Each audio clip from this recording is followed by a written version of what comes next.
Your attention, please, ladies and gentlemen. The following is a special presentation of the Yes Network. Opening day at Yankee Stadium, the introductions of the players took place.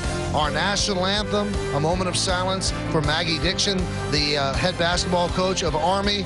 And just a beautiful, beautiful day here at Yankee Stadium. Today, the Yes Network presents New York Yankees baseball. It's the Kansas City Royals against the New York Yankees in the Yankees home openers. So we are ready for baseball, everybody. Hi, everybody. I'm Michael Kay, along with Ken Singleton and Paul O'Neill. Yankee baseball is on the air, and it's the home opener, and opening day is always very special. Kenny, you had a lot of them in your career. What does it mean? Well, you think about all the offseason, long time between seasons. You think about spring training, all the work you put in to get ready. Then you have the home opener in front of your home crowd. Everybody in the ballpark is behind the Yankees. It's now showtime. Now, Paul, you've had the opportunity to have two special home openers. Cincinnati used to be the real old home opener for baseball, and then also as a Yankee. But people say Yankee opening day is just a little bit different. Well, I remember a lot of them. Funny enough, most of them were against the Royals. I remember my first opening day here against David Cone. I had a big day. I hit a triple, and I remember hearing the crowd roar for the first time in Yankee Stadium. And I also remember the one we talked about earlier when it was snowing. So there's a lot of memories when it comes to opening day. Well, will there be more memories today? I'm sure there will be. There's a baseball game to be played, and when we come back, what we're going to do is we'll give you the pitching matchup. We'll tell you exactly what's going to happen, who's going to throw the pitches, and of course you'll get the lineups and everything you need that's pertinent to enjoy this ball game between the Yankees and the Royals. Stay tuned here on Yes. Each and every person has memories of opening day, and if you could take the pictures in the mind's eye and put them on tape, it would look something like this. Let's take a look at today's pitching matchup, brought to you by your local Infiniti retailers. Joe Mays, in his first season with the Kansas City Royals, was signed as a free agent away from the Minnesota Twins. He was knocked around by the Tigers in his first start. His ERA is elevated, 12.46. Chien-Ming Wang made his first start in Oakland. Deserved a better fate, came away with a no decision. His ERA stands at 3.86. He was very effective at Yankee Stadium last year. Coming up, more memories for the Mind's scrapbook. We'll have the lineups. We'll have the first pitch. It'll be opening day at Yankee Stadium next on Yes. Back here at Yankee Stadium, Yogi Berra has just thrown out the first pitch, so that means we're officially underway. Yogi got a great hand from the capacity crowd here at Yankee Stadium. It's a beautiful, beautiful day for baseball, as we continue to tell you. And Yogi, seconds ago, came out looking resplendent in his blue blazer, and he made a nice toss. Three-time most valuable player in the American League, and all those championships, 10 championship rings, and not a bad deal. Yogi Berra on hand to start the season. Well, the Yankees have taken the field. Chien-Ming Wang's taking his warm-ups, and we take a look at the Kansas City Royals starting lineup, and it is presented by Rico. Shane Costa's in center field leading off. Mark Rutsalanek, the second baseman, will bat second. Mike Sweeney will DH. He'll hit third. And you see where he ranks in the franchise of the Kansas City Royals, second highest batting average at 303. Reggie Sanders, the right fielder, cleans up. Batting fifth and playing first base, Doug Minkiewicz. Emo Brown's in left field, who bats sixth. Batting seventh and playing third base, Mark Teahan. Angel Baroa, the shortstop, will bat eighth. And batting ninth and catching, John Buck. 26-year-old right-hander Chien-Ming Wang this season made a start in Oakland, had a no decision. That was a game where the Yankees had a 4-0 lead, let it slip away. Wang gave up 7 hits in 4 2/3 innings, walked 3 and struck out 3. Last year at Yankee Stadium, he was 5-2. Let's take a look at the Land Rover pitcher scouting report. This is his first ever appearance against the Kansas City Royals, and as usual, if that sinker is working, the infield has to be on alert. They made a couple of errors behind him in Oakland, and that cost the Yankees that ball game. And in his short career, he's been grand against the Central. He is 3-0 against teams in the Central Division. Johnny Damon making his first opening day start here as a Yankee. He received a very warm hand during pregame introductions when he came out as the leadoff batter for the Yankees. So he's in center field after spending the last 4 years in center field for the Boston Red Sox. Crowd still filing in here to the stadium. Of course, it's sold out. And the Yankees last year drew over 4 million. They expect more of the same this season. Shane Costa's ready. Chien-Ming Wang is ready. And we are underway. A little bit upstairs, 1-0.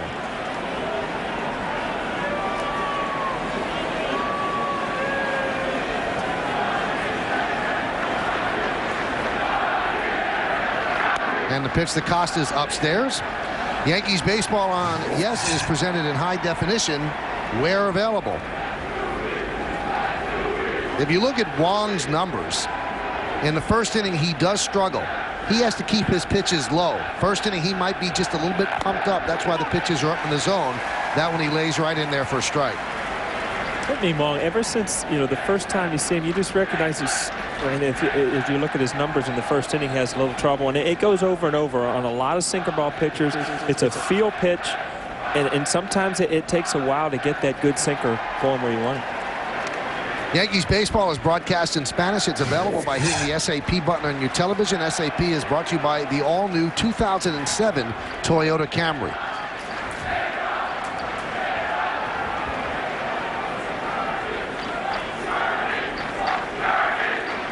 And the 3-1 grounded foul. When Joe Torre announced the starting pitching rotation the first time around, and he said that Chien-Ming Wang was starting the third game in Oakland, it was very clear that Chien-Ming Wang would start the home opener. And that's quite an honor. Also, it tells you what Joe Torre thinks about this ability, this kid's ability to handle the pressure, the stage, and the emotion of opening day. And the 3-2. Grounded right side. Nice play by Cano. He does the 360, one away. Look at that play, Kenny. I mean, this is Robin Cano's first opening day, too. And you want an easy play to get off your feet. All of a sudden, you get a ball in the hole, kind of an in-between hop. Makes a good play, though. Get that first out and help Wong. Yeah, he's got great range, both to his left and to his right, particularly to his right, because he has a strong arm to make those plays while moving away from first base. So Shane Costa is the first recorded out here at Yankee Stadium this year, and it's a nice defensive play by the Yankee infielder Robinson Cano. There's Mark Rutzelanek, and there's a strike. You'll see in this Royals order, there are veterans: Rutzelanek, Sanders, Minkiewicz, and the Royals had some money to spend, and it was tough getting people to accept that money, so they went out and got some veterans to give their youngsters a little more time to grow, maybe push them to the bottom of the lineup. There's a ground ball to short. The captain gets an opportunity. 2 away. So far, so good. Infielders on alert, making those plays. As we look at the rest of the Yankees on defense, it's Matsui, Damon, and Sheffield in the outfield. Rodriguez, Jeter, Cano, Giambi in the infield. Jorge Posada doing the catching. 95 errors last season. That was tied for 5th least in the American League. And the game in Oakland, it was Jeter and Cano who made key errors in that ball game. And so far, they're backing Wong 100% in this game. Here's Mike Sweeney, the veteran DH. Grounded foul. Now the bleacher creatures that do the roll call, they've been calling out the people on the field, and they continue to chant Bernie Williams' name. Bernie obviously not in the field. He's the DH, and Bernie has not poked his head out of the dugout to acknowledge the bleacher creatures. Certainly hasn't waved to them. There, Bernie is now on the top step.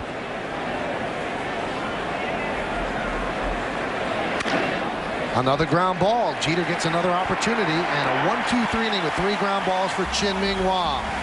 Johnny Damon has come over from the enemy. Now he will get his first at bat in pinstripes at Yankee Stadium. He already said there's something special about it. You come on back. Well, we are ready to see the Yankees starting lineup. Johnny Damon will lead off. We'll tell you that. The entire lineup is presented by Rico. Damon, 4 years with the Red Sox, now with the Yankees in center field leading off. Batting second and playing shortstop, the captain, Derek Jeter. Gary Sheffield's in right field. He'll hit third. Last year's MVP, Alex Rodriguez, the third baseman, cleans up. Batting fifth and playing first base, Jason Giambi. The number 6 hitter, Hideki Matsui. Early on, he leads the team with a .400 batting average, 3 home runs, and 6 runs scored. Jorge Posada will catch. He'll bat 7th. Robinson Cano at second base will bat 8th. And batting 9th and DHing Bernie Williams. Well, we told you Johnny Damon got a nice hand when he was introduced with the starting lineup along the first baseline. Let's see what kind of reception he receives here in the first inning.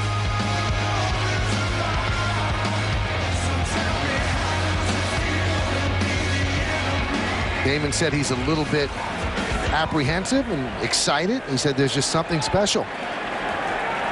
But Johnny was not actually introduced to lead off here, but he does dig in.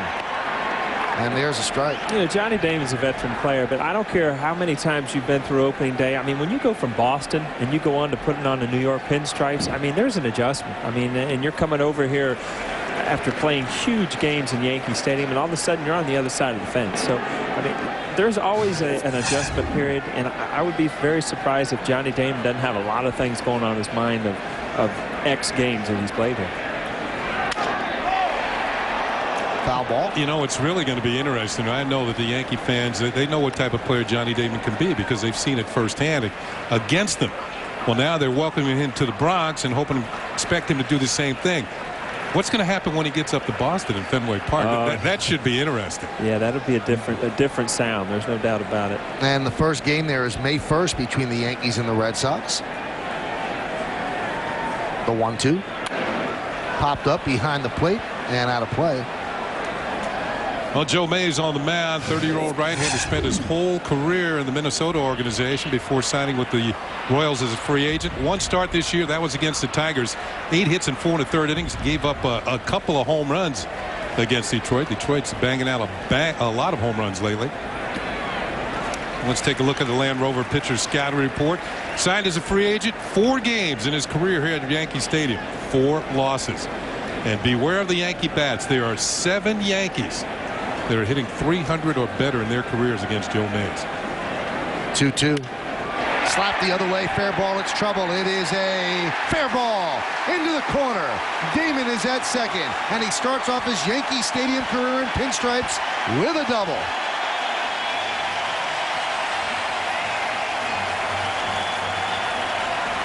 If you look at Johnny Damon and what the Yankees brought him over as a leadoff hitter, I mean, you see it in his first bat. See a lot of pitches, finally get a pitch away, slap it away, lead off the first inning with a double. You know, it's Johnny's hit of choice so far in the early going here. This is his 9th hit of the year. 5 of them have been doubles. And this one you can see, well, you know you're going to have a good day. You hit that first one, it just drops in fair. Right on the chalk. Johnny Damon off with a 2-base hit here at Yankee Stadium, his 5th double of the season. Here's Derek Jeter against Joe Mays. Pitches inside. The funny thing about Damon doubling there, and you know the things that are on his mind, Joe Torre said of all the players that we've gotten from other teams, I don't think that Johnny Damon is going to struggle. He said because he's played so many games here at Yankee Stadium anyway, and it's certainly a pressure-packed atmosphere in Boston, and the media in Boston might actually be tougher than the media here in New York, maybe more suffocating. There's a ground ball to short. Baroa across the diamond.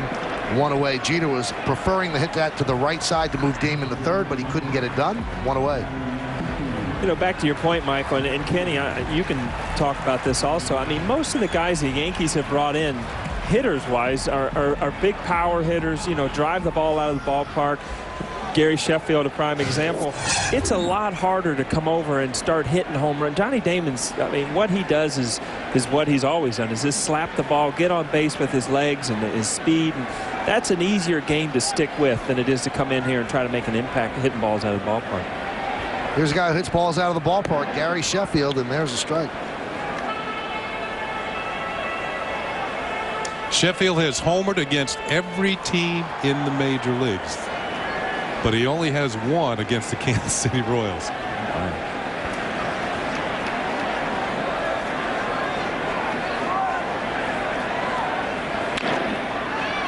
Tried to pull an outside pitch, the count 0-2.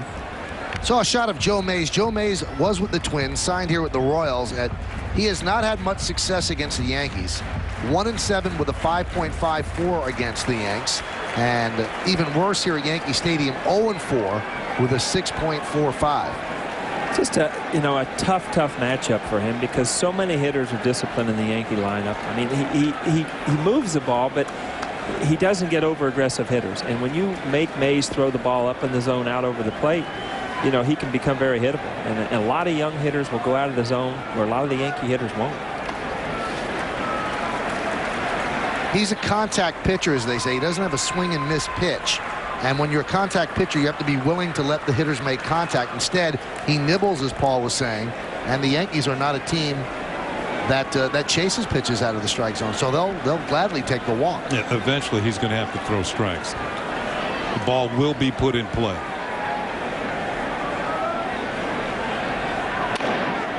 Ground ball to third. Teehan across the diamond. 2 away as Damon remains at second.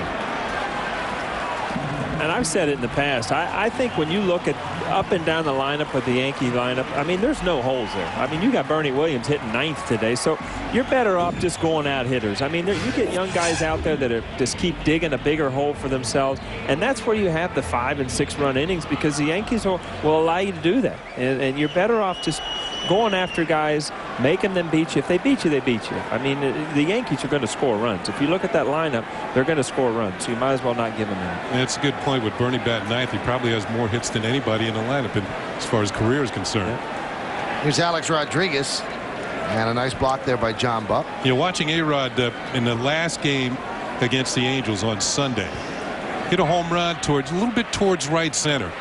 And it appeared in batting practice he was really concentrating on hitting the ball hard to the opposite field. That pitch over the outer third of the plate.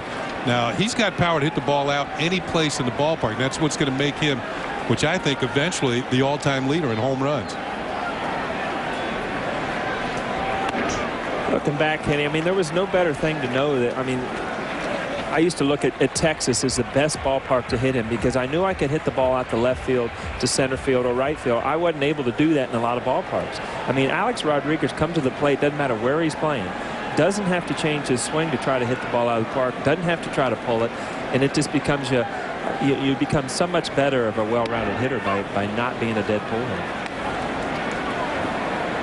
And because of that, he has compiled 431 home runs, tied for 36th. With Cal Ripken on the all-time list. And if he averages about 36 a year for the next 10 years, he'll have around 800. The big question is, does he play till he's 40? The count 3-1. Here's a look at that list. Next up, Jim Thome and Juan Gonzalez. Now, Gonzalez is probably stuck at 434. Thome has really gotten out of the gate nicely with the Chicago White Sox. Got Andre Dawson. I mean, how can that guy not be in the Hall of Fame? He's a complete player. I think he's got over 300 stolen bases, too. Yeah. MVPs. He's had a lot of things. Gold gloves. 3-1. A-Rod takes the walk, passes the baton to Jason Giambi. The Yankees have runners on first and second, and 2 outs. Well, Giambi has been getting his walks here in the early season. 7 walks in 6 games. And that's his style. He led the league in walks, but one thing he has to do, he has to start getting some hits. His batting average is the lowest of anybody in the Yankee order right now, and just 1 run batted in. And he comes up here with a chance to drive in a run. And you know, Paul, those 2-out RBIs really give a team a lift. Those are the guys that you count on throughout the season. Those are the big runs. I mean, a lot of guys can drive in the guy from third in a 5-1 game or something like that. But you know, that pitcher's out there knowing the same thing. If I get out of this without giving up a run, I mean, these are the big outs. I mean, you drive guys in with 2 outs, that changes the game. Yeah, but this has been Giambi's team to hit against. 417 last year, 350 in his career against Kansas City. The 0-1. And the count quickly 0-2. Damon's at second, Rodriguez at first. We're just underway here at the stadium. See what Giambi has done against Kansas City. 91 games, 25 homers, 79 ribbies, and a robust 350 batting average. 79 ribbies in 91 games. That's quite a pace. And the 0-2. Driven deep to right center field. Going back, Costa looking up.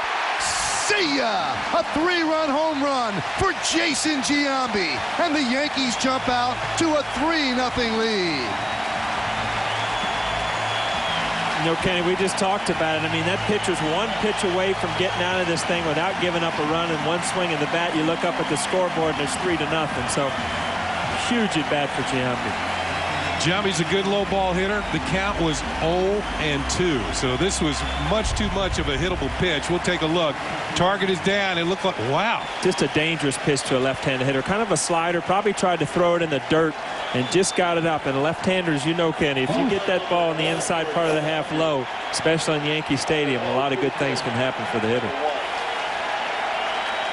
Now, when you say that's Giambi's first of the year, you really mean it. He didn't hit a home run in spring training. And he gets a curtain call from the sellout crowd here at the stadium.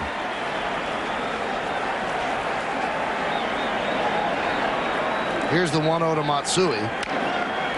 Chopped slowly to short. Angel Baroa across the diamond, and that'll do it. But not before the Yankees score 3 runs on 2 hits, no errors, and nobody left. The big blow on an 0-2 pitch that Joe Mays wanted to bounce.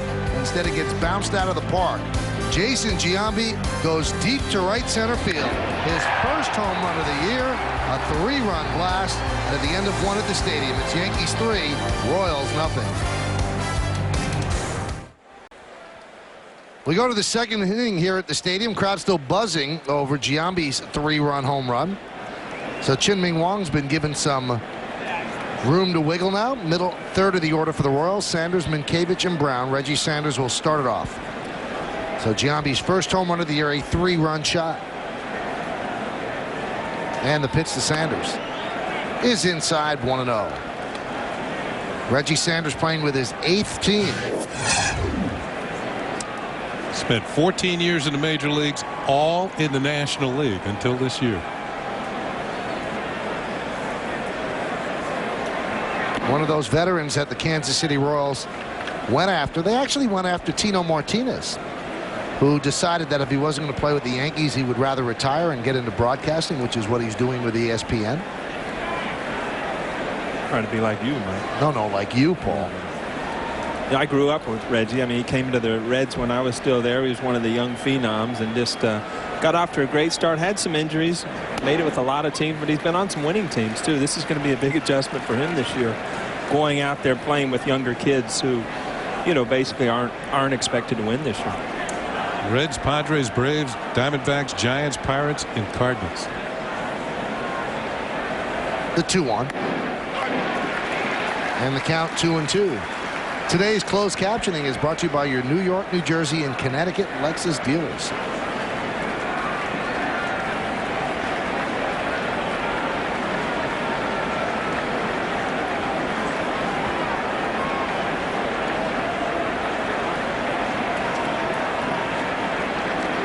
And the 2-2. Right in on the 5th, ground ball to Alex Rodriguez. 4 outs, 4 ground balls. New York Yankees Baseball on Yes is brought to you in part by Kia Motors. Kia, the power to surprise. Continental Airlines, the official airline of the Yankees. And by Geico. 15 minutes could save you 15% on car insurance.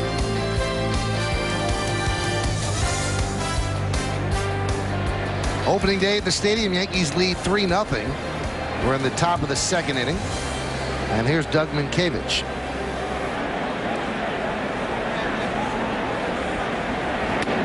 Michael, you talked about the Royals signing some veteran free agents. Minkevich is one, of course, was with the Mets. Started out with Minnesota, but when you look at the right side of the infield for Kansas City, it's a foul ball off his foot with Minkevich and Grzelcyk. I don't think there's any team in baseball has 2 players with longer surnames. Oh, they're the all Scrabble team right there. 12 letters from Grzelcyk, the same for Minkevich.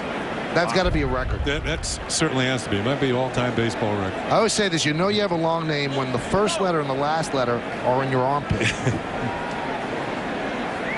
We used to say you had to get a shorter name or a bigger back, one or the other. But certainly Minkevich was a household name in Minnesota. Ground ball up the middle, a base hit. So another ground ball, but if you're Chien-Ming Wang, you can't force them to hit it at an infielder, so that's a base hit for Minkevich. Always the best way to hit a sinker ball to me, Kenny, is try to hit the ball up the middle. You square the bat a little bit more. You know, the big thing about sinker balls is to not try to pull them all the time, because especially as a left-handed hitter facing a right-handed sinker ball hitter, you're going to have all kinds of trouble when you get around that baseball and try to pull it. And to me, that was a typical Paul O'Neill first at bat base hit. Was that right? You get the day started nicely with a single and go from there. Sounded like a good game plan. It always didn't work, I'll tell you that. Here's Emil Brown. And there's a strike. Brown was signed as a non-roster invitee last year and made the team, and then went on to lead the Royals in runs batted in and runs scored and stolen bases.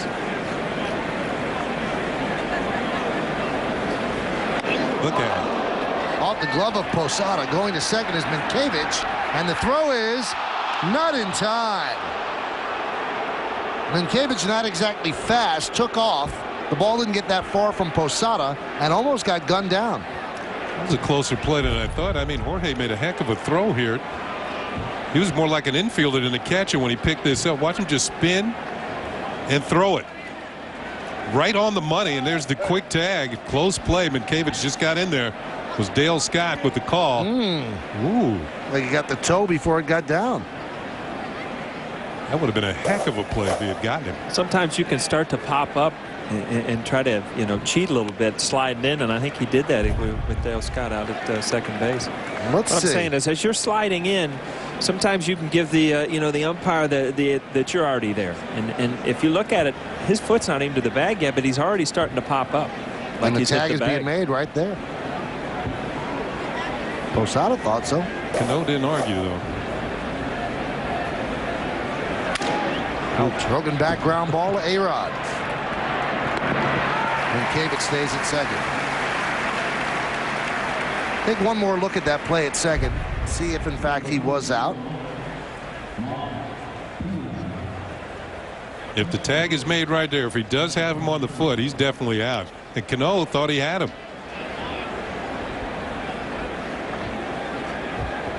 Oh, he was out. He was out. Strangely, Cano didn't say a word. He's only in his second year. That's right. That guy will be behind the plate in Game 3. You don't want to get in a bad thing with him yet. Here's Mark Teahan. The Royals think they're going to be able to score some runs. They're concerned, obviously, about their pitching. Teahan's gotten off to a slow start, 2 for 18. The Royals lost their first 2 games of the year to Detroit, surprising Detroit, and then they took 2 out of 3 from the world champion White Sox. Trying to pick off. Jorge's just showing off now. Yeah, well, Let's make sure he's loose. keep trying till you get him. Minkiewicz wants to know if it's anything personal.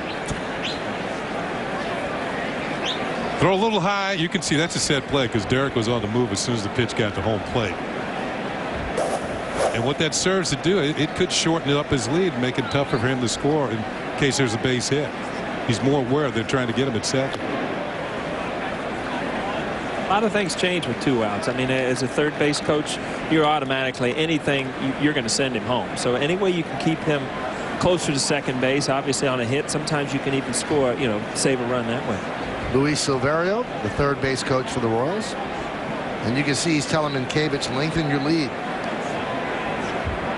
The 2-1. Driven the other way.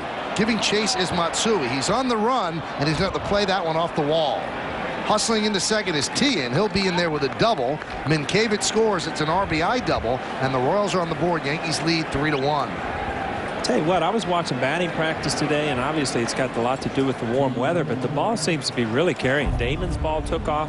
This ball right here, the ball's away and he drove it away, but you don't expect guys to be hitting the ball, left-handers hitting the ball off the wall in left field like it's nothing early in the year.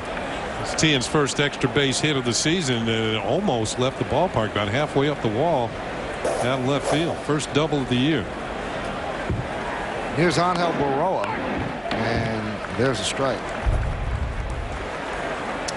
There's Hideki, and he played the carom very well. Got to it, realized he wasn't going to catch it, so he lay back, wait for the ball to come to you in this instance, and gets it back in, holds him to a double.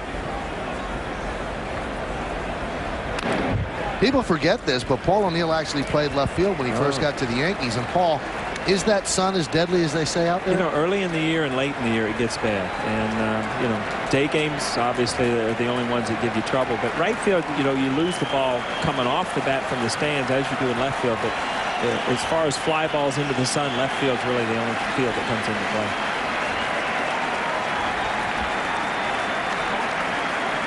The 0-2. Swung on and missed. He got him.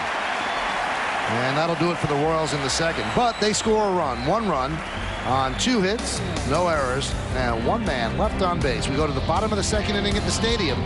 3-1 Yanks. 6th opening day at Yankee Stadium, but he injured his hip last night. He's okay, and he should be back shortly. But he did not call out the Yankees starting lineup for the first time in 56 years. First time he ever called out a starting lineup, 1951, and that was the only starting lineup, opening day starting lineup, that Mickey Mantle and Joe DiMaggio were in it together. And Bob Shepard's voice is part of the fabric of this ballpark, and he has a plaque out in Monument Park. And Mr. Shepard, I know he's watching today. We miss you terribly. It wasn't the same. Jim Hall filled in nicely, but Bob Shepard is Bob Shepard, and we expect you back shortly. Jorge Posada laces one to left field, a base hit to start off the second inning. Jorge had the big day on Sunday out in Anaheim when he hit 2 home runs and a double, and it looks like he's starting to heat up. It's funny, you come back every year and all of a sudden I saw Georgie today. I hadn't seen him in the spring, and he looks good. I mean, he's dropped some weight, he's worked out well, and he just looks like he's ready to have a good year, if you ask me. Took off 12 pounds during the offseason, so he's in very good shape. Not going to steal second base, but he is in very good shape. Robinson Cano at the plate. Paul mentioned, although Cano seemed like he was here so long after last year, 297, didn't seem to be flustered in big situations. This is his first home opener. He did not get called up until the end of April last year.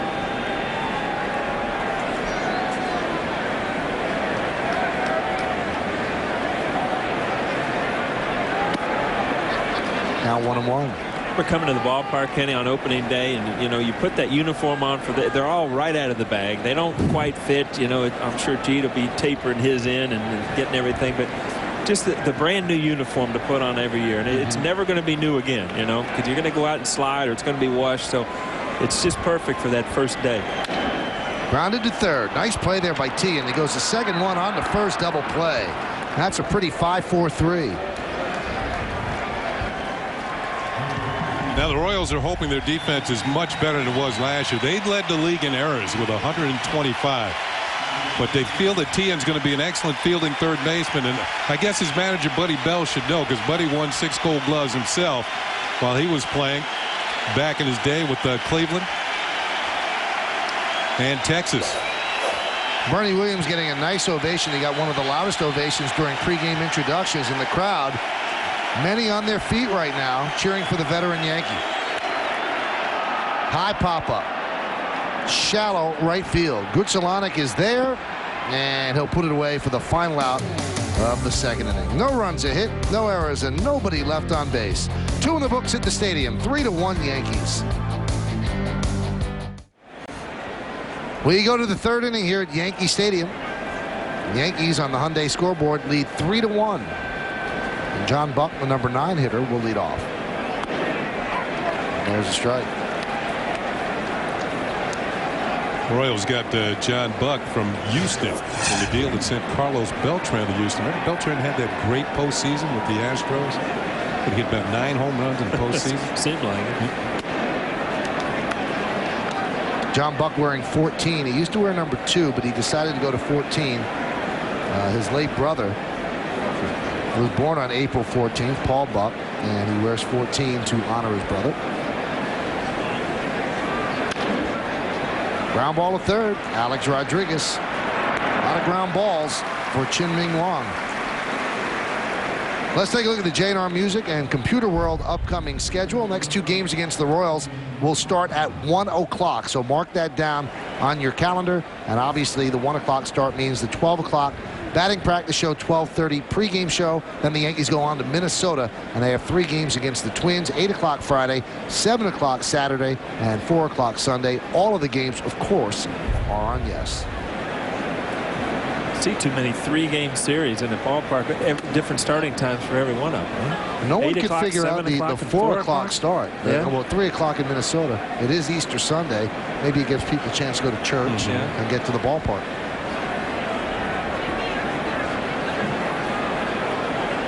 The 1-0. Swung on and missed. If you look at the Yankee schedule, they start off on the West Coast. They come home for these 3 games, and boom, they go right back out on the road. They'll have those 3 games in Minnesota and then 2 games in Toronto. So a road test early. Hey, gray uniforms are getting a workout.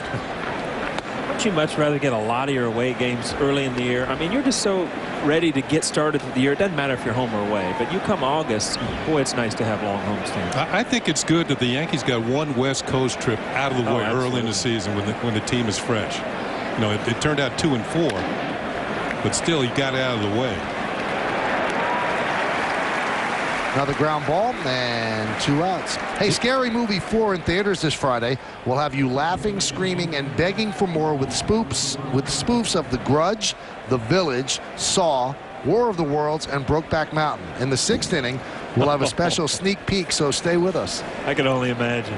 The Scary Movie 1, 2, and 3 were pretty good. I think I saw glimpses of 1. I didn't even know we were up to 4 already. Wait till we get to 15 and 20. There's Grzelcyk. Pitches outside, 1-0. Grzelcyk, a contact type hitter. I remember when he came up with the Montreal Expos, he was a shortstop back in those days, and has since gravitated over the second base.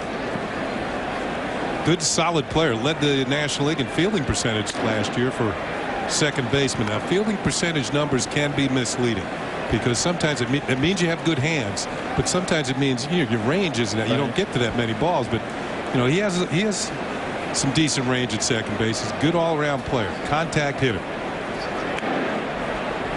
He seems like a player to me that's going to kind of be frustrated this year. Again, just coming from a winning organization where all the little things help you win games, and down the road, those games end up getting you into the playoffs. I mean, again, Reggie Sanders, Grzelcyk, guys that are coming from winning organizations and all of a sudden come into an atmosphere where they're trying to help, but you really don't have a good chance of going out and winning. It's got to be frustrating, especially later in their career.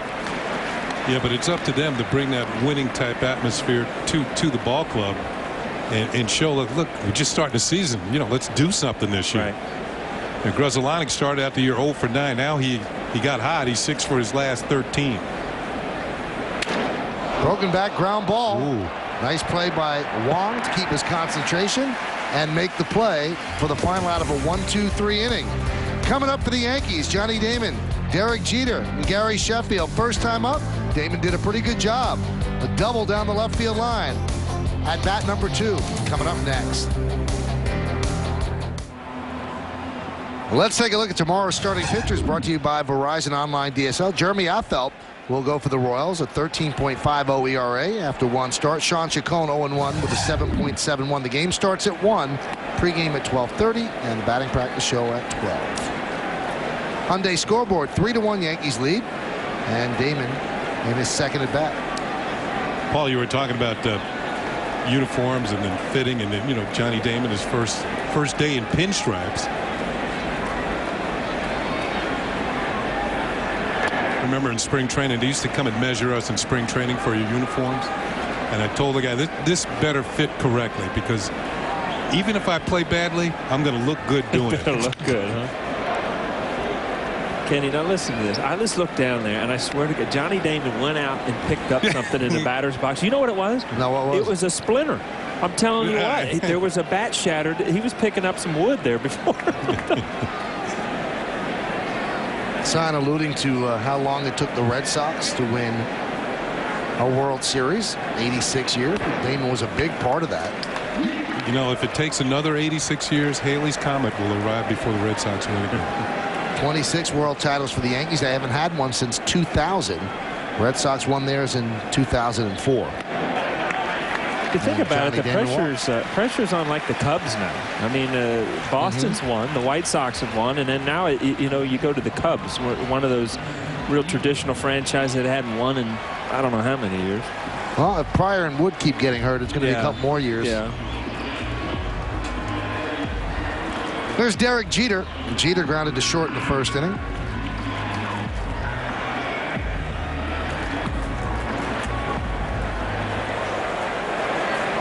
Damon can steal bases, you know that. Held on there by Minkiewicz.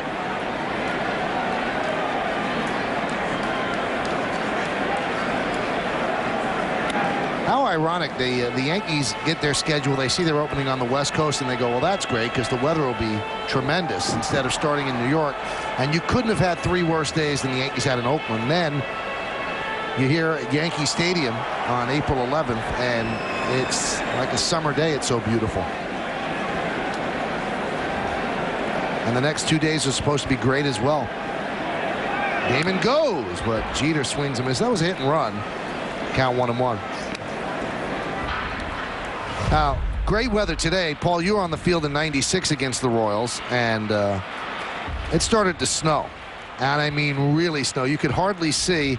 Johnny Damon. Johnny Damon was part of that. You can see the smoke coming out of his mouth. Smoke on that throw from Jeter. That's many hair follicles ago. Damon started with Kansas City, was traded to Oakland, signed as a free agent with the Red Sox, and then signed with a free agent with the Yankees. So his world's coming together here on opening day at the stadium. Still a count in favor of Derek Jeter. If they want to hit and run again, they can. High fly ball, right field. Reggie Sanders is there, 1 away. You know, you look at Tony Pena, the Yankees' first base coach, and the 4 seasons as a manager of the Kansas City Royals, 2003 Manager of the Year, American League Manager of the Year. And I asked him about his days managing the Royals, in particular that 2003 season, and how did he turn that franchise around? It's had so many poor seasons, and he said that that particular year he made the team believe in themselves. They had a good spring training, and he just kind of pumped the whole gang up, and every day they seemed to believe a little bit more. They had a pretty good club. Sheffield pops it up. Not much foul territory, so that one's out of play. But then the next year things started to fall apart. It wasn't so much he didn't try and pump them up. It's just that, you know, when you have a team like Kansas City, certain players get too expensive for the club, and there was a big turnover the next season, and it was hard to regain that chemistry they had built the year before.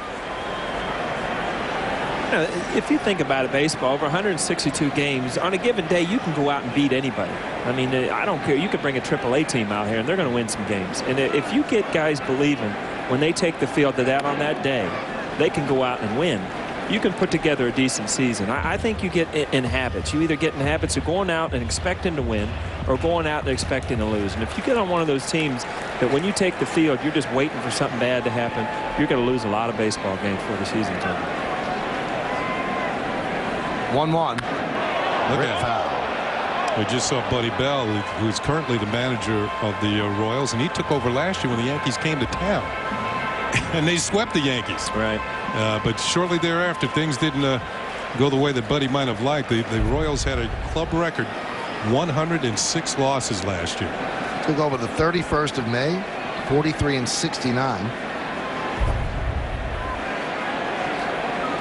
Buddy Bell, I mean, a tremendous career. A lot of people wouldn't consider him, you know, one of the better third basemen. I mean, you saw him in his generation. And the reason is he played so long, never had, you know, opportunities to play in playoffs and World Series because of some of the teams he played on. But he was a tremendous player, good offensive player, and probably one of the better defensive players at third base. A six-time Gold Glove winner, over 2,500 hits in his career. And when you hit the ball in his direction, you were usually out. At great range. Second most ever for an American League third baseman, and nobody's going to catch Brooks Robinson. I was in Cincinnati when they traded Buddy Bell, and they traded him to get a young guy some playing time, and that young guy was Chris Sabo, who ended up winning Rookie of the Year that year. Yankees have a decision here. Joe Torre can send the runner. Johnny Damon, of course, has the speed to steal a bag. But one thing about Gary Sheffield, despite all his power, he doesn't strike out all that much. We pointed that out the other day. And what did he do? He struck out twice on Sunday, right, Mike? Yeah. Runner goes. Good jump. And that one's dribbled slowly. It's going to be a tough play. And Buck makes it as Damon advances to second. You know, Johnny Damon had the green light there, and if you look at it, you know, Joe Mays has a quick move to the plate. So you're almost, as Joe Torre, if you're given that run sign, you're putting a lot of, you know, faith that Sheffield's going to make some contact. I mean, there's a good moving fastball. You just get on top of it. And Yankee Stadium, if you beat the ball on the ground, you're not going to have much success.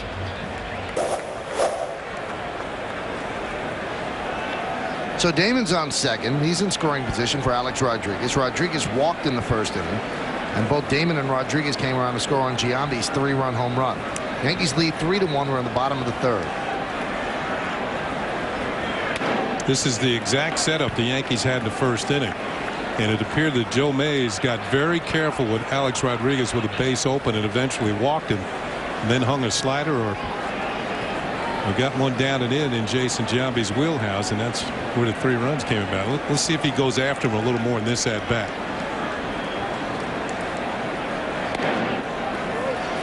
Being careful again. Yeah, but I guarantee if we get the same situation, these 0-2 with Giambi, you're not going to see a hanging slider on the inside part of the plate. A-Rod, 28 career home runs against the Kansas City Royals. He's got a bunch against everybody.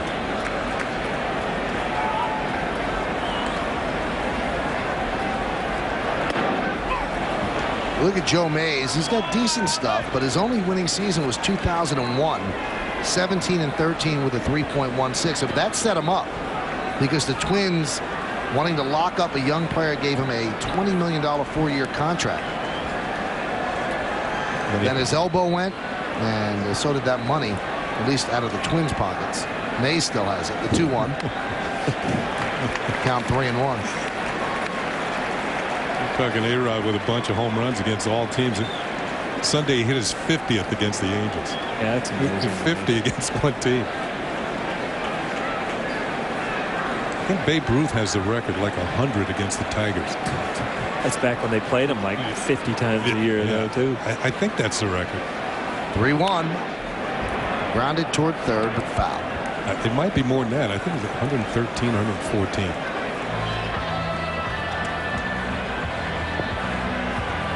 I never could figure that out. Ken, I know you can look back and tell you 4 or 5 teams that you just absolutely you could show up in a slump and you were just going to hit. Some ballparks you hit well in, some ballparks you don't. For me, it was Seattle. And you, Paul? Texas. I always hit well in Texas. Seattle, the new ballpark was fine. The old dome, I couldn't see the ball. I just couldn't hit in that place. All you had to do was get it up in the air.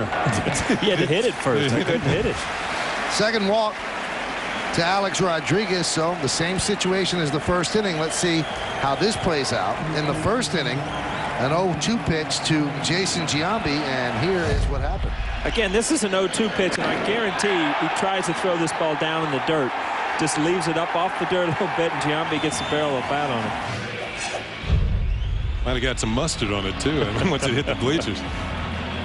Along with Paul O'Neill and Ken Singleton, I'm Michael Kay. You're watching Yankees baseball, the home opener right here on the Yes Network. We're in the bottom of the third inning, and the Yankees lead the Royals 3-1.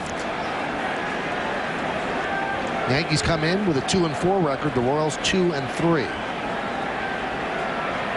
Pitch is outside, 1-0. The Royals have the shift on. The shortstop Angel Baroa is playing behind second base. The only infielder on the left side is the third baseman Mark Team. Can you ever have these at bats? I mean, you're just up, you just hit a 3-run homer, same situation. You almost have to reprogram yourself and realize this is a different at bat. You know, you got to try to take what the pitcher gives you. It's just, you almost got to back down a little bit because you don't try to hit a home run again. You're thinking he can't possibly make the same mistake he made last time. This copyrighted telecast is presented by authority of the New York Yankees and may not be reproduced or retransmitted in any form, and the accounts and descriptions of this game may not be disseminated without the express written consent of the aforementioned New York Yankees. So Buck has a long talk with Joe Mays. Silverio is moving to center field to Costa toward right center. Well, the count comes up 2-0. That's more of a pull type count for a hitter. And there's a strike. And that's why Giambi took a pitch for a strike that was out over the plate. He was thinking, you know, maybe I can get something I can really lean on here.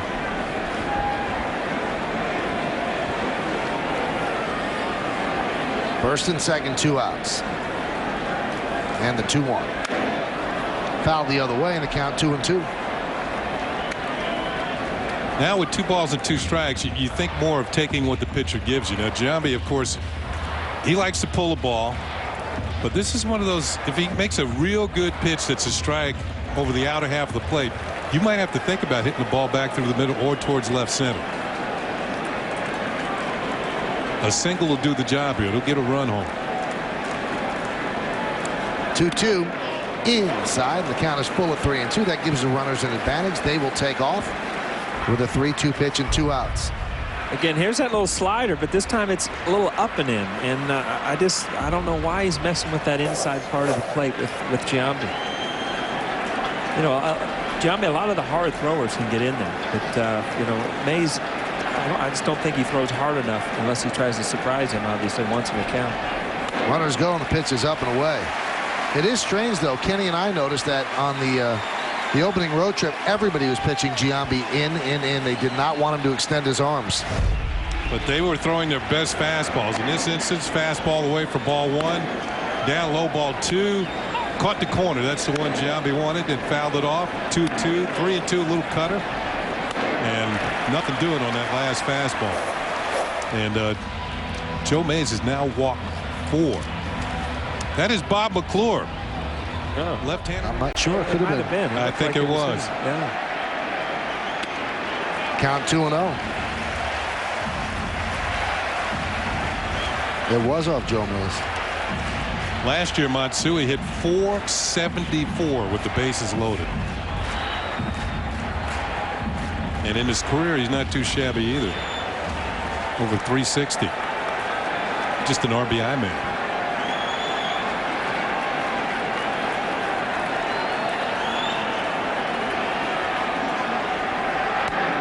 And Mays has lost the strike zone. He's walked the bases loaded, and now it's 3-0 on Matsui. You know what? He's walking the gauntlet right here, but, you know, the powerful Yankee order. He's trying to be careful not to make the mistake that's going to knock him out of this game. The bullpen's going for Kansas City.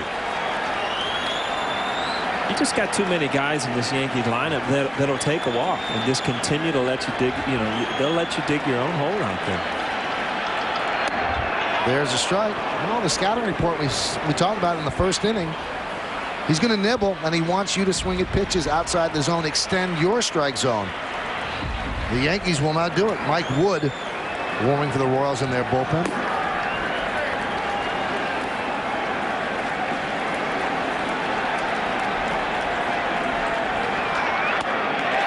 And he walks Matsui, and that forces home a run. Damon will score, and the Yankees lead 4-1.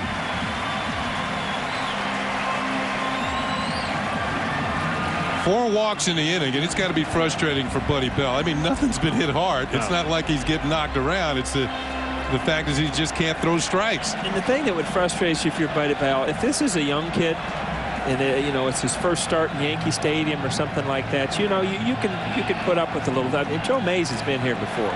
He knows he's got to throw strikes to be successful, and you bring him in to this organization to try to help young guys learn how to pitch, and that's got to be the frustrating thing as a manager, to watch a veteran pitcher go out here. This is a little bit of a stall tactic. We saw Posada's numbers with the bases loaded. Wood continues to throw. Posada singled in the second inning, and that continues a hot streak on Sunday. He went deep twice against the Angels. There's that down and in, Paul, you were talking about. It's another good hitter's park in the new Anaheim Stadium. Posada also had a double mixed in there as well. And that's going to do it for Joe Mays. Buddy Bell has seen enough. If you're going to lose, at least let them hit the ball. 4 walks for Joe Mays. And Joe Mays threw 59 pitches in this game, 31 balls, just 28 strikes. So he got bat shy, and this is the wrong team to do it against. So maybe he couldn't throw strikes, forcing in a batter. And you see his line: 2 2/3, 3 hits, 4 earned runs, 5 walks, 59 pitches. The 3 runners on base are his responsibility, and that forced Buddy Bell to make the call to the bullpen. Brought to you by the McDonald's Dollar Menu. Mike Wood is in. And Wood to Posada. Taps it slowly back to the mound. Wood, one pitch, and he gets out of the jam. So he throws a strike, and he shows Joe Mays how to do it. Yankees get a run, no hits, 4 walks, and the bases are left loaded. They had an opportunity to break it open, and they didn't. 4-1 Yanks. And he's one of the good guys in baseball as well. But he's starting to get booed in Kansas City, amazingly enough. 4-1 Yankees lead.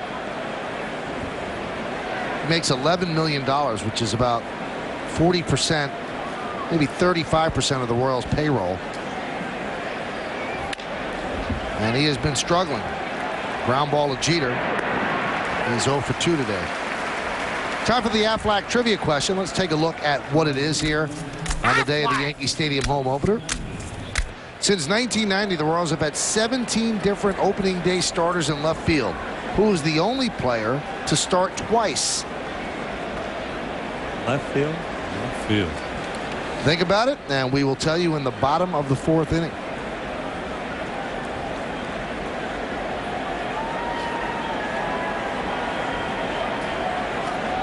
Here's Reggie Sanders.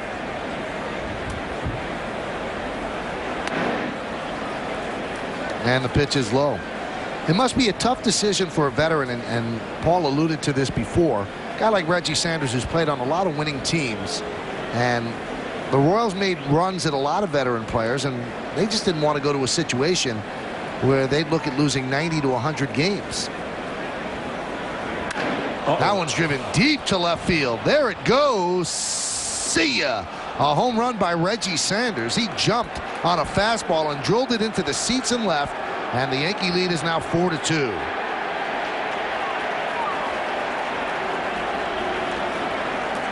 Again, I mean, we saw a lot with Reggie Sanders when I saw him in Cincinnati. He could do a lot of things. He had good speed, decent outfielders, great arm, had a lot of power. He's been with a lot of organizations because he can do some of these things. Looked like it was up and in. One of the few pitches that Wong has gotten up today. And you know what? He started trotting out of the box, and this just made it into the seats. Had some overspin, and it's a front row job. But like Yogi used to say, front row or 50 rows back, it's still a home run. Still get to jog around the bases. There's Doug Minkiewicz. And I guess the question I was asking was, when does it become more important to take the money than take an opportunity to win? I'm not knocking the guys, because maybe they weren't a lot of opportunities to get decent money. Doug Minkiewicz signed here, and he'd been on the World Series champion Red Sox in 2004. There, a ground ball knocked down by Giambi, and he flips to Chien-Ming Wang covering, and there's 2 away. You know, you talk to the organization possibly, and as you see Giambi knocks the ball down, that's a good term for it. But he's, you know, at first base, you still have time to get up and throw Minkiewicz out. But I mean, you'll talk to the organization. They'll say they're going to change things, and you almost, as a veteran player, think that you can turn things around and catch that magic of that young team just coming into its prime. And I think the frustrating part comes come August, when you know you're 25 games out of the division. Then you realize I might have done the wrong thing. Emil Braun jumps on the first pitch and drills it deep to center field. Johnny Damon turns, and he'll play it off the wall. Emil Braun will have himself a 2-out double. A couple of pitches up in the zone by Chien-Ming Wang. He's getting hurt because of it. You talk about a ball, sorry, Kenny, that you could hit. That's as hard a ball as you could hit in Yankee Stadium, not hit a home run. Dead center line drive, 408 feet away. You can see the pitch was centered right down the middle of the plate, and you start throwing it there, it's going to get hit hard. And you can see Johnny Damon. At first he thought he had a chance, and then he decided he's going to retrieve it off the wall. Yankee pitching coach Ron Guidry, I talked to him before the game because I saw him working with Wong in Anaheim out in the bullpen, and he was reminding him to get his arm up so he can get that ball sinking. And he says pitching motions, pitchers don't always repeat them. And that's why sometimes they don't get good action on those sinkers, especially the good sinker ball pitchers. They get a little lazy with their arm, they drop down, and the ball started, instead of having that bite into the strike zone and then down out of it, all of a sudden it kind of hangs right there in the middle, and it kind of just slides into the hitting zone. There's a big difference in a good sinking fastball and a tailing fastball. That tailing fastball stays in that hitting area a long time, and that's where you get hurt when you don't get that sink on the ball. Count 0-2 on Martin. He had an RBI double at left field in the second.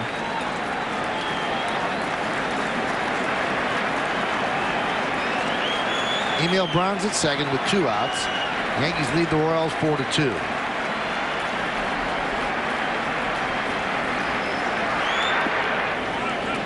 And the count 1-2.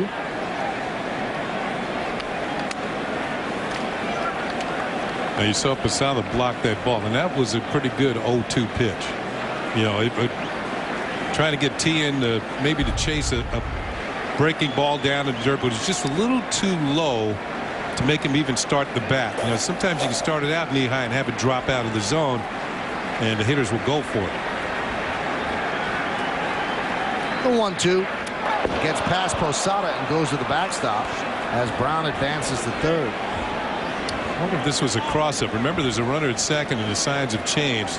And we got a timeout and a little talk here, so I'm sure that you know, you don't see Georgie miss balls that much. Looked like he was looking for another breaking ball. Instead, he got the fastball. And he didn't draw leather. Late getting the glove up.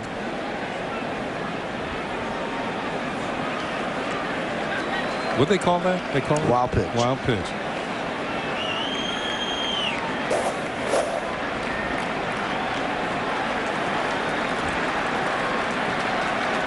Guidry, his first season as pitching coach, watching closely. And the pitch to Tina is low. The count 3-2. So he was up 0-2, and now it's gone full. Angel Baroa is on deck. Still got a decent pitch count here in the 4th inning. Only 52.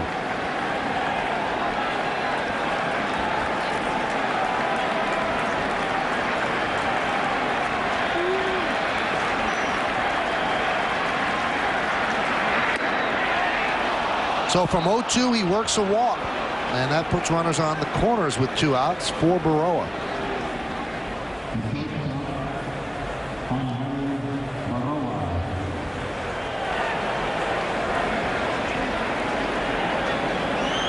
Baroa was the Rookie of the Year in 2003. Who finished second? Hideki Matsui.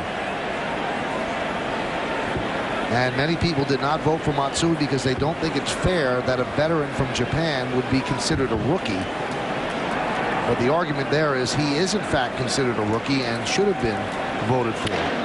Ground ball up the middle, a base hit for Baroa. Scoring is Brown. Moving to third is T, and the throw is not in time. An RBI single by Baroa, and the Yankees now lead 4-3. And that brings Guidry out of the dugout to talk with Chien-Ming Wang.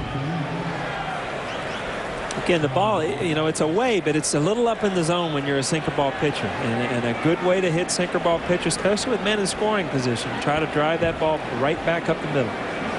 And these are the types of days that, you know, Buddy Bell is going to sit there and see good in what this team's doing. I mean, you come in here and give up 3-run homer in the first inning as a young team, and you could just turn over and take your beat and go home. But I mean, they've battled. They've thrown up a couple hits, a couple big hits to score runs, and all of a sudden, you know, they got the tying run on third base. I think that's where players like Sanders and Mitkevich and Grzelcyk come in. They're grizzled veterans, major league veterans. They know that anything can happen in a ball game, especially as early in the game as it is today. Here's John Buck, tying run now at third base. Yankees lead 4-3, keeping Baroa close. Baroa a threat to steal.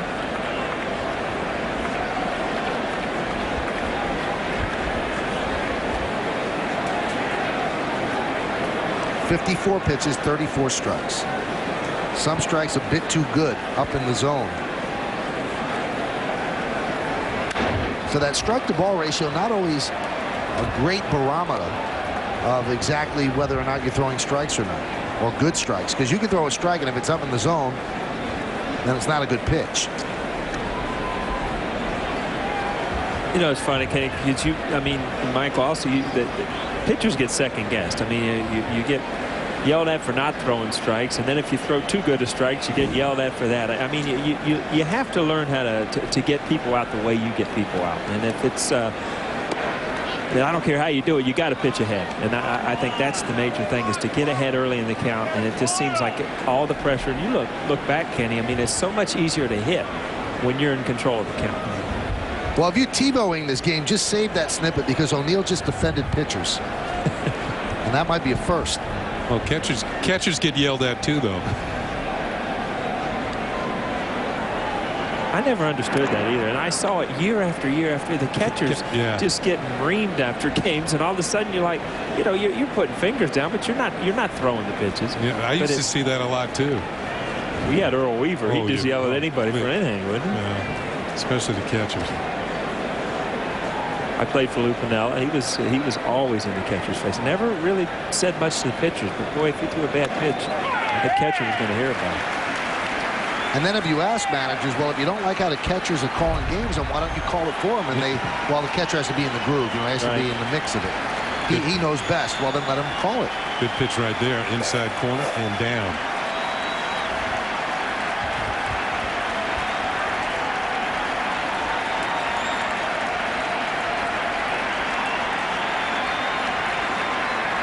The 1-2. Buck hanging tough. I'm trying to think. The only player Earl never yelled at, or at least I didn't see it, was Eddie Murray. I think he knew right from his first year, this guy's going to Hall of Fame. Yeah. I better leave him alone. I'm going to need him down the road. Yeah, I'm going to need him. Yeah, he was money, I'll tell you, from the 7th inning on.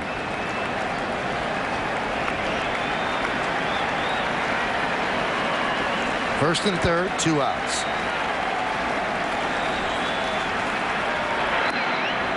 And the count 2-2. Best player you ever played with? Easily. No problem. Yeah, easily. Clutch player for sure. You drive in 1,900 runs. He did something, right? Some of them had to be in the clutch.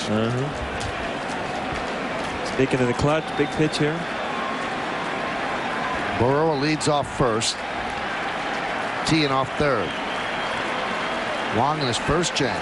The 2-2. That's looped to right field. Fair ball. It's trouble. It's a fair ball. Bangs up against the wall. That ties the game. Baroa is at third. He'll be held right there. Buck stops at first with a double or a single off the wall in right field, an RBI single, and we are tied at 4.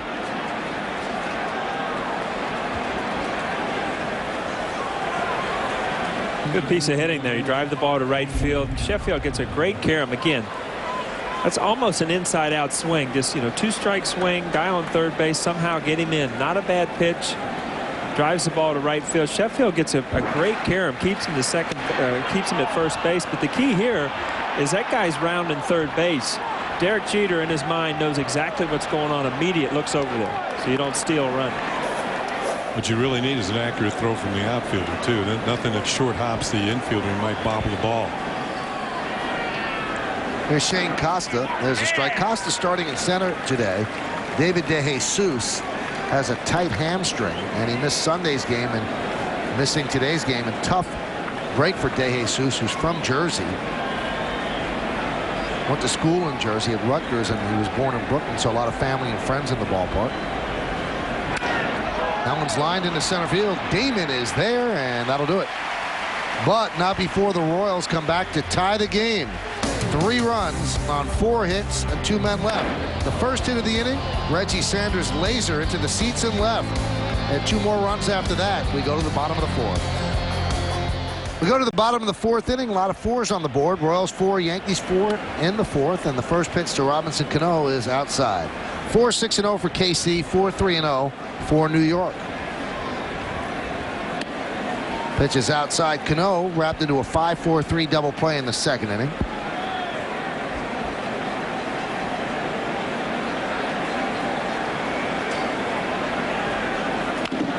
Tap slowly, third base side, going to be a tough play. Wood, bare hand, fires, and the throw pulls Mankiewicz off the bag. That'll be a base hit. Tough play for Wood.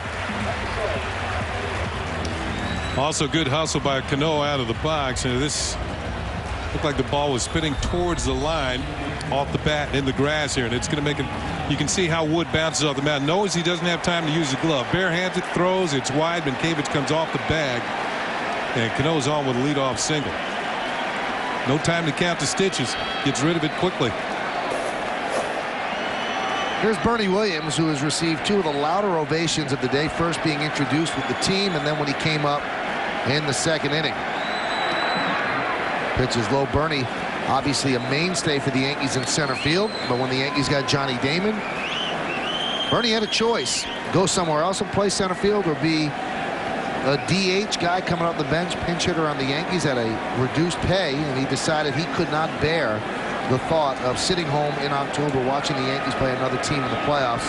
So he decided to come back here and make the best of it.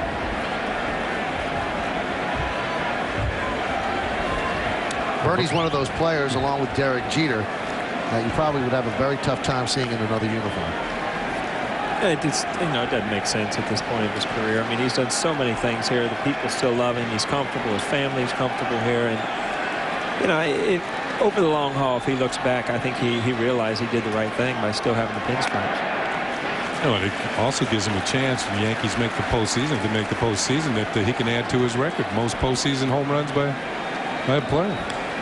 A lot of things happen. I mean, people go down. I mean, Bernie might get 50 or 60 games in the outfield. You don't know. He might start to relish his role as being a DH, might learn how to do it. And I talked to him on the field before the game, and he still said it's a little strange for him to get ready for at-bats not being out in the field. Runner goes. Hit and run was on as Bernie pops it up foul and out of play. Along with Paul O'Neill and Ken Singleton, I'm Michael Kay. You're watching Yankees baseball right here on the Yes Network. We're in the bottom of the 4th inning, the home opener at the stadium. Yankees had jumped out to an early lead, but the Royals have come back, and they have tied the game at 4. Kenny, at the end of your career, did your role change a lot? Yeah, became a DH for the last 3, and it took me a little while to get used to it. Early in the season, when it was really cold, I liked it a lot. Right.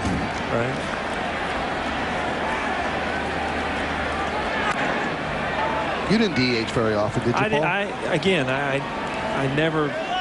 That was never my role for the season. I mean, I DH now and then when Joe said, you need a day off, let's DH. And I had trouble doing it because of what I was accustomed to doing, is getting ready and going out and playing right field. But I think, where I really noticed the change is watching Ruben Sierra over the past few years when he was here. He learned how to pinch hit, and it was just a role that he accepted and became very good at it. And I think that's the thing. If that's your role as a DH, you learn to do it and you become successful at it. Let me ask you this, Paul. On the rare occasion that you did DH, did you find that when you had it at bat and it didn't go the way you wanted it to go, that you thought about it until you got a chance to bat again? When you're playing the field, I mean, you got to get out there and play right field. Yeah. You got there's no doubt. And during the field, you're in the motion of everything. When you're DHing, it seems like you're almost trying to guess what's happening with the game to put yourself in the position. It's almost like the wheels are turning too much in your head because there's nothing to divert you out there in the field. Bernie said the one thing that he doesn't want to have happen is to make it feel like he's pinch hitting 4 times. So he tries to stay in the game by going up into the clubhouse and watching the game on TV, watching videotape of his previous at bat, see how the pitcher is pitching him. And it's still a work in progress. It's not easy. The 2-2 just stayed alive. The reason why Bernie is topping all these balls in the home plate area is because Wood has a good sinker. He's a sinker slider type pitcher with decent control. He's not overpowering. He had a good spring with Kansas City. You can see the sinker right here going straight down, and Bernie tops it. Wood threw 18 innings in spring training, 13 strikeouts, only 2 walks. He got 3 decisions in spring training games, which is tough to do, and he won all 3. 2-2. Bernie grounds one through the right side for a base hit. Cano will stop at second as Sanders comes up and fires the ball into Baroa. So runners on first and second and nobody out. It's time for the Aflac Trivia Questions Answer. Let's refresh you on the question which you heard in the top of the 4th inning. The question is about left field of Kansas City. Since 1990, the Royals have had 17 different opening day starters in left field. Who is the only player to start twice? Emil Brown started today. Well, what is the answer? Is it Emil Brown? Well, it's Johnny Damon. I thought he always played center. That's what they made you think, and that's why it's a great question. Hey, Kevin, just Our producer Kevin Smolin just pulls it all together. Johnny Damon's coming up. He waited. Give the answer. Beautiful bunt. And a good play by Tien to get Damon at first. I never thought they had a chance, but a good throw, and they give him a sacrifice, 5-3. And I was just going to say, Kenny, when he came to the plate, I mean, this is an option now that Joe Torre has that he didn't have in the past. I mean, Johnny Damon will lay down a bunt. Derek Jeter will lay down a bunt. In the past, in these situations, it was almost like your old team with the Royals, or the Orioles. You always waited for the big inning. I mean, there's a lot of guys in this lineup you can't have sacrifice bunt. But now with Johnny Damon, that's a new option that they can add. And this was textbook, wasn't it? I mean, he couldn't have thrown it out there, rolled it out there any better. Get the runners across, almost beat it out. Here's Jeter. The Royals will play the infield back at short and at second. So a ground ball will give the Yankees the lead. They are in at the corners, Tien at third and Minkiewicz at first. Jeter's 0 for 2. Ground ball to short and a fly ball to right. Get back to Bernie's at bat. He used that hole to his advantage. Just bounced that, got something he could pull right through that hole. Help set up the inning. Great time to be a left-handed hitter when you got that hole open at first base. Sinker ball pitcher.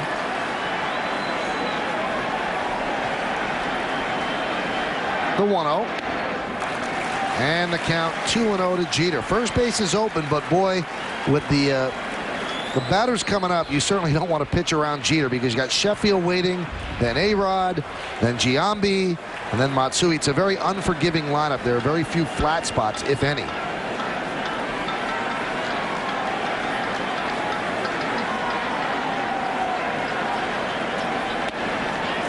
3-0.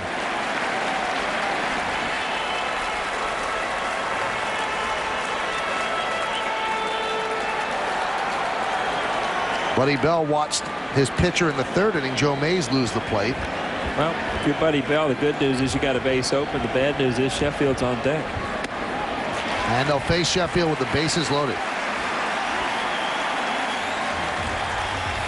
Boy, does that face tell it all? Well, he knows it's hard to beat a team when you hand out 5 walks. Make it 6 now. Buddy Bell has managed with Colorado, with Detroit, and now with the Royals. He's had 1 winning season as a manager, and his Rockies one year were 82-80. And that was in the 2000 season, which was pretty good because the Rockies have not had many winning seasons. Bases loaded with the Yankees. Here is Sheffield. He's 0 for 2 today. And the pitch is inside, 1-0.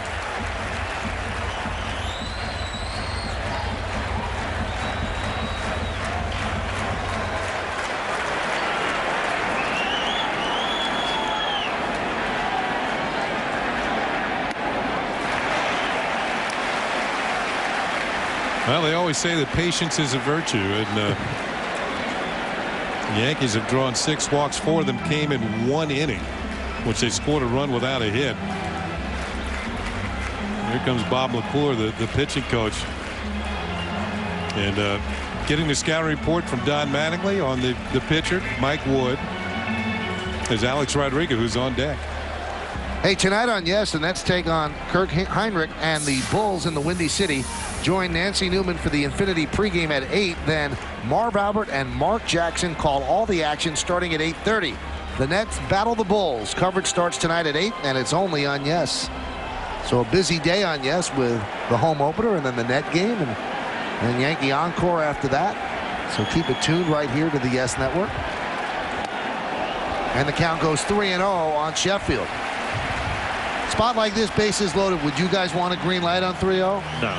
I wouldn't swing here. I don't know about you, Ken. You know, I don't think I would either because you have a tendency to put too much pressure on yourself to swing the bat. You know, he's got to have to throw 3 strikes before he throws a ball. So one of these next 2 pitches should be pretty good to hit. Jimmy Gobble warming for the Royals. I've always felt, at least fans feel, 3-0 pitch, green light, you expect to see a home run. Do you expect to hit a home run on the green light? That's the problem. That's the only thing that enters your mind. I mean, if you see a ball away, are you going to try to drive it in the hole to drive in a run? No. All you can think about is overswinging in a home run. I had a hard time hitting in those situations. 3-2. Rip foul. Ouch. I don't know. Larry Bow is he's You know what? If he gets any closer to the Royals dugout, he's going to have to change uniforms. You can see the coaching box is uninhabited. Popped up. Baroa makes the play, and all the Yankees stay put. And Bernie Williams gets nabbed off second. He meandered off second base, and Baroa caught him sleeping with a bullet to second base. Bad base running by the Yankees. They get nothing with the bases loaded and a 3-0 count as Baroa catches Bernie sleeping with a strong throw to Grudzielanek. No runs, 2 hits, no errors, and now 2 men left on base. We go to the 5th. It's a 4-4 game. Bases loaded, but it forces in a run for the Blue Jays. They lead at 1 now. They have 1-0. They've just headed to the top half of the second. Michael? Thank you, Bob. Here at the stadium, it's a 4-4 game in the top of the 5th inning. The Chevy scoreboard, 4-6-0 KC, 4-5-0 for the Yankees. And Grudzielanek will go up against Chien-Ming Wang. Interesting end to the bottom of the 4th inning with a sky-high pop-up to shallow left field, and you really wonder where Bernie was going on this play. Well, I didn't see the infield fly rule called, and even so, he's way too far off.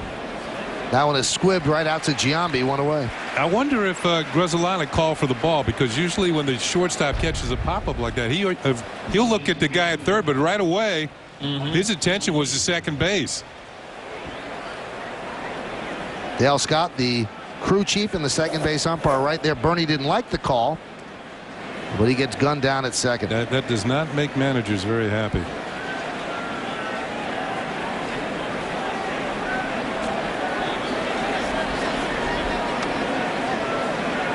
Here's Mike Sweeney.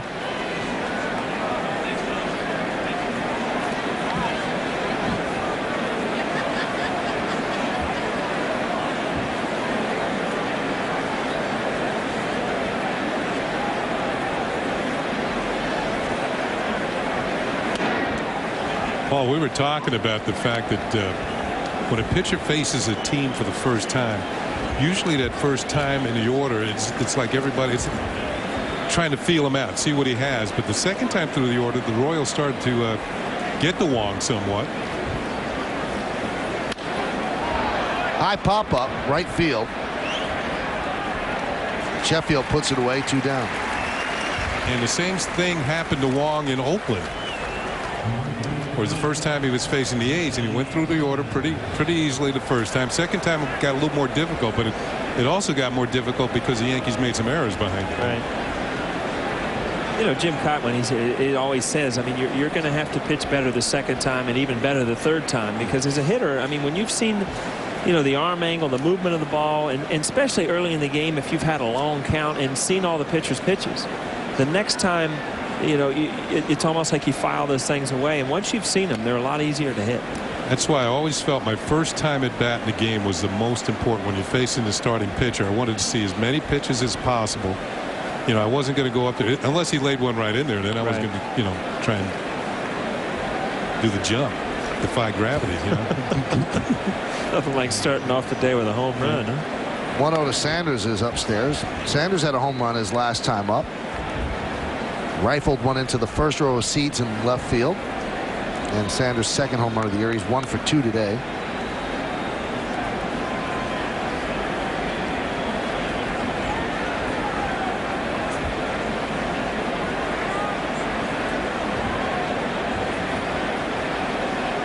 And the 2-0. Grounded to short. Jeter with a tough hop. Across the diamond. That'll do it. So the Royals go down 1-2-3. Jason Giambi will come up second in the bottom of the inning. Earlier in the game, first inning, as a matter of fact, a 3-run home run for Giambi. His first long ball of the year. Has another at bat coming.